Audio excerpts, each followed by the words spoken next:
There were more than just story details revealed in the new story trailer for Marvel's Spider-Man 2.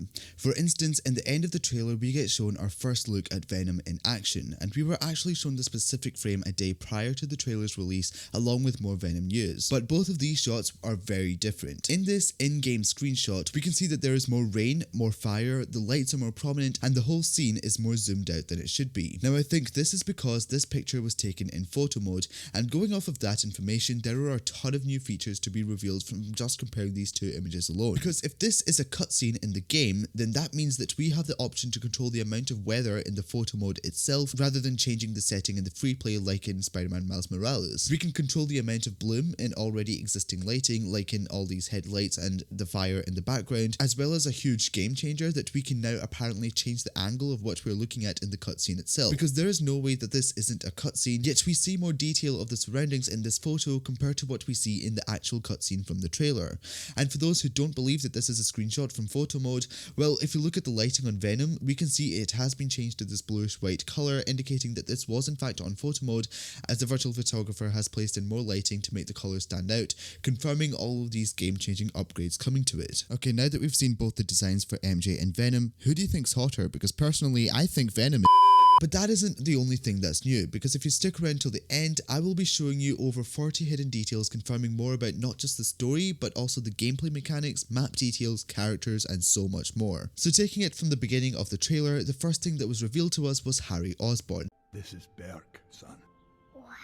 Who has now been cured of the illness he had in both Spider-Man and Miles Morales. We see him talking to Peter at a football pitch, which, if you pay more attention to the logo and the surroundings, this is the exact same football pitch we have seen in the gameplay reveal outside Dr. Michael's house, which could mean this takes place directly before the gameplay reveal just before Peter gets the symbiote. Next up, we see Peter and Miles swinging through Brooklyn, as we can see Manhattan and the bridge ahead of them, but more interestingly, they are swinging over Brooklyn Vision's Academy, which is the school that Miles attends and is confirmed by the prequel comic that he will be graduating this year. So either they are coincidentally swinging over Brooklyn Visions, or Peter was coming to pick up Miles after class for a spider mentoring, which we see Peter probably doesn't get time to keep up afterwards after introducing Miles to Harry. They don't have time for tutoring? But in this same scene, we can also see the Statue of Liberty in the distance, which is quite clear and close up, compared to the previous game where it felt like it was an entire sea away. Mind you, it looked like this from standing at the edge of Manhattan, so the fact that we can still see it this clearly while being in Brooklyn leads me to believe that Liberty Island will be moved closer to the rest of the map to make it actually accessible for us in-game. Then more of the cityscape gets revealed to us, confirming a completely new look to the skyline. I mean, just compare the sunset to the sunset we've already been playing in with the original game.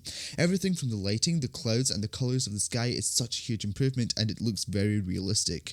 A similar change can be seen in nighttime when Coney Island is revealed to us, as we can see more clouds and depth in the atmosphere. This is definitely going to change the game big time for the map, as the city will become so much more lifelike and immersive. And when you think about the fact that different weather such as rain, fog, and thunder will impact the visuals of the city furthermore, there is a whole suite of graphics to look forward to in this game. But just before we move on, I would like to point out a detail seen later on in the trailer. When Miles is talking to Peter, in the background we can see there's a haze of light above the skyline of the city. I doubt that this is light pollution from the city, as we would have seen that everywhere else in the game, especially in this scene here, and since the angle the light is coming from matches with the location of the sun in sunsets of the previous game, what I am hoping for is that this is a subtle hint at the daylight cycle in Marvel's Spider-Man 2. A further point to back this up is that in the original game, whenever there are cutscenes, the sun can never be seen setting like this. It only just cuts between 3 times of day: sunset, daytime, and nighttime, which are masked by other cutscenes that involve us being indoors. So this is the first time we're seeing the sun actually set in a cutscene itself, which pretty much also confirms that this would also carry over to the free play as a toggleable feature where it will cycle through the daytime and nighttime, giving us even more ranges of lighting and scenes that changes the whole visual look of the city. Now back to the reveal of Coney Island. This is actually a really huge reveal for us, because not only is it an explosion of colours pushing the graphics to a maximum, but also because this amusement park is located on the far south coast of Brooklyn, which is the completely opposite side from Manhattan, which for the first time gives us an actual perspective on the true size of the map. The location of Coney Island can still be adapted by Insomniac though to maintain the overall size of the map, but the point still stands that the borders of the playable area will be extended over quite a large range. symbiote. We also see a few Easter eggs in the shot of Coney Island, as we can see the words Big Wheel on the Ferris wheel, obviously hinting at the infamous Spider-Man villain Big Wheel, which was already seen prior in a Miles Morales time capsule, but we also get Hydrobench, a reference to another Spider-Man villain known as Hydro Man, as well as Speed Demon himself, which were all known to have fought on this island in a few comics. It is also revealed to us in this scene that everyone will be getting a redesign. Miles looking more swag, Peter looking more refined than that PS5 remastered counterpart, Harry finally having a finalised design after over 5 years of looking like 3 different people, and MJ receiving the biggest glow up. Let me know your opinions on these redesigns revealed in this trailer in the comments below. Then we get shown Peter gliding through New York, which is our first look at Peter's normal web gliders. As before, we've only really seen the symbiote suit web gliders, which, if you haven't caught on yet, different suits will have different gliders, allowing for more suit customizability. And on a side note, I really hope that we get different kinds of gliders too, rather than just the wings. For example, the capes on Arachnite and Shadow Spider suit will help you glide through the air just like it does with Moon Knight.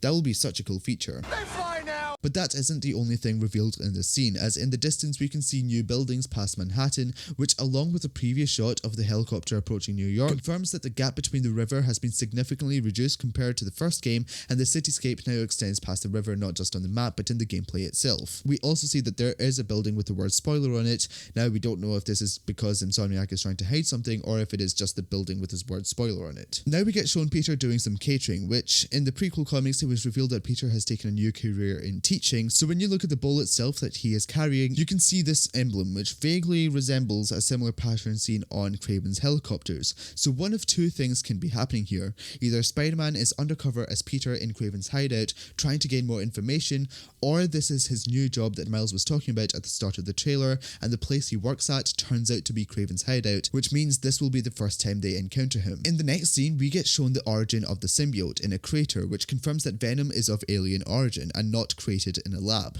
And the person we see here resembles Kurt Connors, who seemed to be the one working on the symbiote and Harry in the credit scene for Miles Morales. But Connors only has one arm. It's the main motive he becomes the lizard, so either this isn't Kurt Connors or Norman is that much of a psycho to remove one of Connors' arms just to get him to fall in line, and then turns him back into the lizard as a defense mechanism or to hunt Spider-Man for taking the symbiote, which confirms much more of his goblin arc in this game that will build up to either the end of Marvel Spider-Man 2 or setting up Spider-Man 3. Now if this isn't Connors, then the other possibility is that this is Richard Parker, Peter's dad. He was shown in a collectible in the original game, and Marvel Spider-Man 2 might be the one that looks more into his past and more into what really happened, and it might be that Richard and Norman both worked on the symbiote. In the comics, there was also this storyline where Eddie Brock's dad and Peter's dad made the symbiote, and now Peter and Eddie are the ones caught in the aftermath of it. A similar but more original storyline could be adapted here, where Richard and Norman both worked on finding and experimenting on this symbiote. Richard realizes what they're doing is wrong and goes after Norman, who then sends a hit on Richard,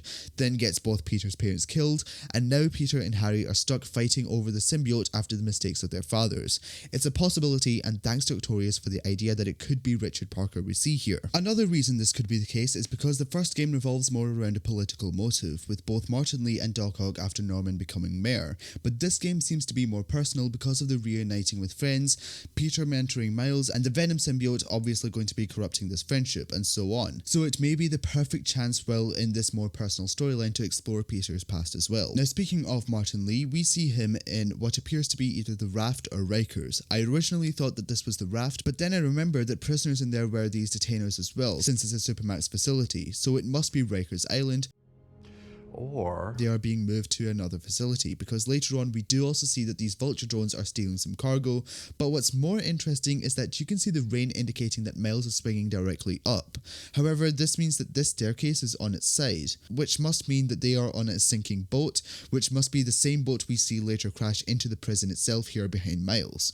And the prisoners have escaped thanks to Kraven, while Peter is helping the civilians from the boat in the background, which means Martin Lee either didn't choose to escape or was just caught in the middle of it. It makes sense though, as that's not the person he is anymore. Don't forget that behind all the pain and suffering he caused, he is still the same person that created Feast. He still has good intentions now more than ever, since his fight with Norman is pretty much behind him. But saying that, he will still use his powers for self-defense, because we do see these particles coming off of him that indicates he has just stopped using his powers in this shot, and we do get a fight between Miles and Mr. Negative. But this isn't just a reveal of Mr. Negative, because if Martin Lee is seen to be in a prison, this means we'll get so many more of our our beloved villains returning as well, which explains the return of some villains on the map such as Shocker and Tombstone. But I really hope while Miles and Martin Lee meets here, we also see an interaction between Peter and Octavius. There's another detail I want to talk about here though, because we see the rain landing on Miles here. Now this may not seem like a big deal here, but I am fairly certain that the rain did not land on suits like this before, and actually interact and drip down it like it is right now. This reveals so much more about the detail put into this game and the more possibilities for photo mode too, all thanks to the power of the PS5. Then we get our first look at Wraith in the game, who is Captain Yuri Watanabe, after losing hope in the justice system and going rogue in the DLCs of the first game. Now we see her hunting Spider-Man here along with someone who could be either Harry Osborn or another close friend to Spider-Man,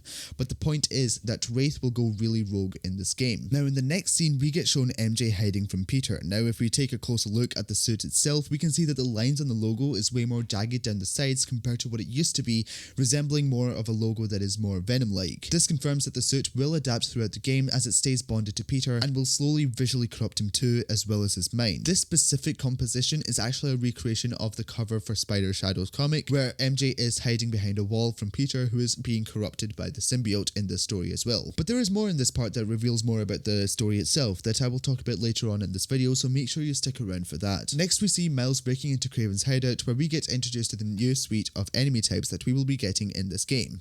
And I can tell you one thing, just looking at the crossbows to the scythes and the new brutes, it's definitely going to be a bigger challenge taking on these guys. But also something I want to point out is that earlier we do also see this enemy dressed in a bird costume. We also see on his shoulder there are these wooden spikes, but on others we see bones and or other materials. This could be that Kraven has a rank system within his troops where people have to work their way up in the ranks, and obviously the better material they have, the better rank they have, and the more skilled they are, making the waves of enemies we'll get in crimes and bases potentially more skilled and challenging to take down the further we get through the game. Later on in the trailer we do also get shown that Miles is outside this hideout before he breaks in. Now something to note here is that in the windows in the background we can see a vulture drone and more hunters, and on the other side a dark figure that resembles Kraven himself, who must be watching Miles's every move, meaning all of this is a trap, or Miles has been kidnapped and put in this place to test his powers. A similar thing has happened in the comics, which is why I'm thinking this could be the case here. But we also see Miles with a damaged suit, and this is probably like the fourth video or something where I'm requesting this, but please say that we can play in damaged variants of the other suits. It's just an addition that makes total sense. Then we get shown Peter fighting Lizard in the sewers, which confirms that this takes place directly after the gameplay reveal where we saw Lizard retreating into the drains, and Peter running off solo to hunt it down. But as Peter tries to contain it, he comes to learn that the symbiote is weak to high frequency sounds from the lizard's roar. We then see this get used by the Kraven's hunters in the next scene as Peter is seen to be in distress again, but notice that both times this happens, Peter immediately puts his hands on his head, which obviously means it's causing him distress.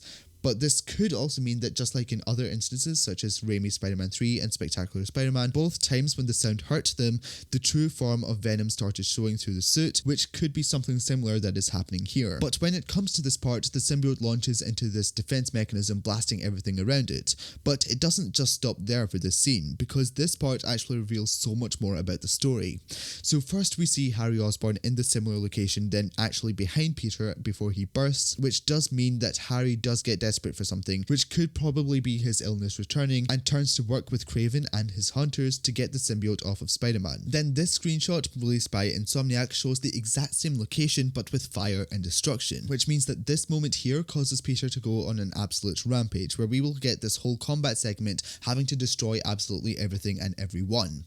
But then looking at the lighting, you can see that this place glows red now from all the fire and probably the emergency lighting, so this then brings us back to the part with MJ watching something looking very shocked, which could mean MJ tries to sneak into this complex where Peter was captured, but instead of saving him, she ends up witnessing Peter completely lose control and has potentially killed someone here. And this would be where his spider logo starts changing and forming more of the Venom look, and follows onto this segment of MJ hiding from Spider-Man. Let me tell you something, I would absolutely love to play this part, because it would be so thrilling to watch Peter kill someone, or even come very close to doing it, and then seeing him stand up from the damage he did and the logo starting to shift him around it with all the intense music and everything. And then it goes from this whole rampage sequence playing as Peter to a more horror style game playing as MJ hiding from Peter. It is absolutely just Game of the Year material. Let me know what you think of this in the comments. But you may have also noticed that while explaining all of this, these two places are the exact same, and that is the case just from two completely different parts of the story. This is probably set in Coney Island, where this takes place near the start of the game when Kraven's hunters attacks the island during their night out, but then Harry sees this as a perfect place to capture Spider-Man later on in the game, probably serving as some emotional anchor as to why they keep coming back to this place. This little part also confirms even more that the symbiote suit allows for the eyes to change shape, which I absolutely adore. From the comics, Spectacular Spider-Man, the animated show, Spider-Verse, it's just so cool to see Spider-Man move his eyes with no explanation as to how. But I also love how this eye movement makes him seem more menacing, which is definitely something to look forward to. Anyways, finally moving on from that scene, we now get a shot of Harry throwing his glass cane through the window. Now this looks like it is set in their penthouse, but the fact that Harry is holding a cane brings up the question again that he has become unstable due to the illness returning. Okay, now back to the first ever look at Venom in action, and besides the stunning look of the symbiote, there are tons to talk about here as well. Like for instance, Venom is literally in the fire here. Now this could just be the particles overlapping because it is a game after all, or it could be that this version of Venom isn't weak to fire. This means that both his weaknesses will be electricity and high frequency sounds, which have now been officially revealed by this trailer. But you can also see that behind Venom that they are in Times Square, and some of the biggest differences here between this and the first game is that there are now scaffolding in the background here, showing how this game will have more development around the city. Okay, now moving on from the background, we also see that while Venom is standing up, we see black veins retreating from his logo, and looking even closer on his eyes, we can see the same thing happening more noticeably. The exact same thing is seen to be happening with the dark gradient receding from the lenses of Peter's black suit, but I have no idea what is actually going on here. But if I was to take a guess, this is the symbiote building up to or regathering itself after using some kind of symbiotic power or ability. But again, it could be anything. Nevertheless, it is interesting to see how the symbiote is adapting and reacting like this. Now it could be either Peter or Harry in this instance, we still don't know. The trailer makes it look like it's going to be Harry, but personally I think it's a chance that it's still going to be Peter. And it isn't just because of the details I set out in this video, it's mainly because turning a character we've been playing as for 5 years and slowly corrupting him into a villain by the end of the sequel is one of the most intricate and unique storylines you can write, and if it's true then it's guaranteed Game of the Year. If you want to learn more about my thoughts on that theory, then make sure to check out my coverage of that right here, and if you have enjoyed this breakdown or at least found anything interesting by any means, then show your support by liking this video and subscribing to the channel, and I shall see you guys in the next one.